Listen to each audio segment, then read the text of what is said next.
Hi, I'm Dr. Bertice Berry, and I want to tell you a story.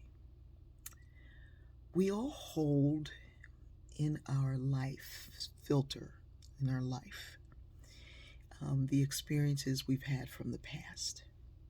We hold the comments, the feelings, the emotions, the stuff, we hold them. One of the things that I talk about often is cleaning your life filter. Every life has a filter. It's just like the one on the dryer. It's right in the front, and there's a note that says clean before each use. What is each use? Well, if the self is social, we are a product or byproduct of everything and everyone we ever come in contact with, then that filter, um, the use is every experience we have. Clean before the next experience. The next time I go out, I need to clean my filter. The next time I learn anything new, I need to clean my filter. Why? Because the old idea is trying to beat the crap out of the new idea that's trying to get in there. And so you have to constantly clean this filter. One day, a woman I know really well said to me, "You must have to fly first class." And I said, "Well, I fly first class. I fly a lot." And she said, "Well, I figured you'd have to fly first class because you're so big." Now, when I tell you this woman is not little, I was like, "Okay, I don't know where you're going with this, but well, your butt's so big. I would figure you would have to fly first class." I said, "Well, my butt fits in the little seat, the big seat. I've never needed an extender, but none of that has anything to do with anything. What are you talking about?" "Well, I would figure that that's why you fly first class." I said, you don't fly first class, do you? You don't get to fly first class. And you figure that I'm in first class because I'm big."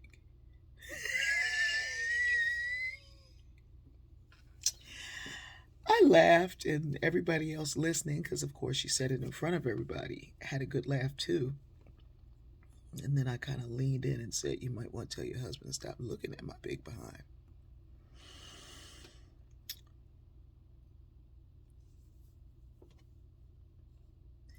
Even though I was able to walk away with that, those things stick. They stick to our life and they play with our subconscious in ways that we don't know or understand. There are probably comments and things and experiences that come back and you're like, "Wait a minute, what?" 3 years later, waking up in the middle of the night, "Wait a minute, what?" That's why you have to clean your filter.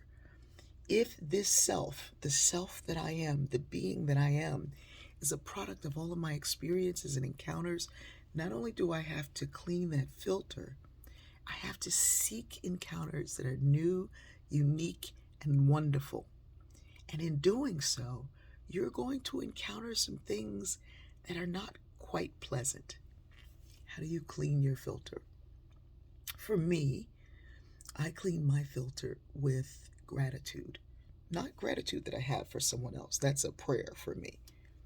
The gratitude that I use to clean my filter is about me. Things that people have shared and said, "Thank you for what you do. Thank you for how you've done this." The letters that I sometimes look at and go, "Oh, that's nice." I go back over those things and allow them to clean my filter. Here's another way of cleaning your filter before you're moving into a new level of learning. Take 3 days and give yourself gratitude. "Oh, my knee just went out. I'm so thankful for this knee that held me so long. Whew, look at these big old thighs. If it weren't for these thighs, I don't know how I would have stood the test of time. Oh, I'm so grateful for these thighs. I'm thankful for this back. And even though MS has found a way to do whatever it's doing, it has not taken me down because this back is strong. This back has been inherited from my mother and her mother and her mother, and it is carrying me through life. Thank you, back." I mentioned this yesterday when I went live for a few minutes, and someone said, "That's why I do my mirror talk." I said, "Okay, you can do your mirror talk. That's kind of cute." I don't do it in the mirror because when I'm looking in a mirror, I'm looking at what I told myself about myself yesterday. I'm looking at a self that is still processing through the brain, the self that is connected to a society that really is not something that is reflecting the beauty of me. I'm looking at a self that tries to find itself in the world around it, and it's not there. I'm looking at a self that has been told that she's ugly, that she's useless, that she's never going to be anything. So, like the Sweet Honey song, there were no mirrors in my grandma's house. The beauty of everything was in her eyes. I look to Christ, I look to God, who says, you are beautifully and awesomely made. Look at you with your bad self.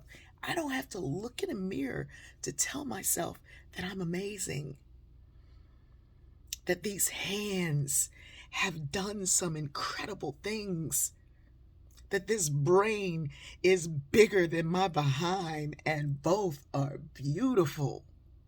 I don't have to look in a mirror to know how amazing I am.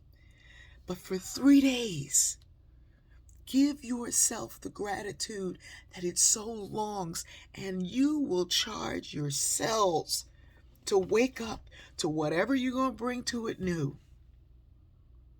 I don't have to walk around with what that woman said, not because she's fatter than me, but because I'm beautiful and amazing and wonderful. And I am not this body. I'm the spirit that dwells within. And if she can't see it, it's not because I haven't shown her love.